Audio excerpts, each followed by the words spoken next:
ऐसे मनुष्य को ख्याति आदि लाभ प्राप्त हो सकते हैं, किंतु उसे परमात्मा और शांति प्राप्त नहीं हो सकती। हे केशव, मनुष्य को पाप पुण्य दोनों बंधनकारक हैं। दोनों से भला बुरा प्रारब्ध बनता है। प्रायश्चित द्वारा पाप से मनुष्य मुक्त हो सकता है, परंतु पुण्य से वो मुक्त कैसे होगा? हे अर्जुन, पाप पुण्य, सुख दुख, यश अपयश आदि भावनाएं साधारण मनुष्य के लिए हैं, परंतु जो कर्मयोगी होते हैं वो इन भावनाओं से मुक्त होते हैं, आलिप्त होते हैं।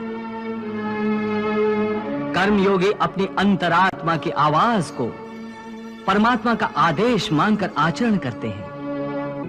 इसमें कहां आती है पाप पुण्य की भावना? हे पार्थ, यदि तुम मोह के अधीन हो गए हो तो निष्काम कर्मयोग कैसे अपनाओगे?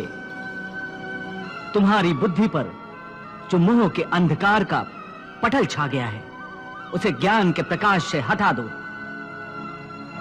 और अपनी बुद्धि को मोह के दलदल से बाहर निकालो। हे पार्थ, मोह बुद्धि का अज्ञान होता है और इसी अज्ञान के कारण मनुष्य भौतिक आकर्षण में फंस जाता है। वो जानता नहीं कि देह तथा समस्त भोग नश्वर हैं, मिथ्या हैं। जब मनुष्य सत और असत अथवा नित्य और अनित्य का भेद जान जाता है, तब वो निरासक्त हो जाता है। उसे किसी भी चीज का आकर्षण नहीं रह जाता। इसका दूसरा अर्थ है मोह का त्याग करना तथा मोह का लोप होने पर मनुष्य किसी भी प्रकार से किसी भी वस्तु की ओर आकर्षित नहीं होता। हे पार्थ, यथार्थ ज्ञान की प्राप्ति होने के बाद मोह का त्याग होता है। आत्मिक योग बल में वृद्धि हो जाती है।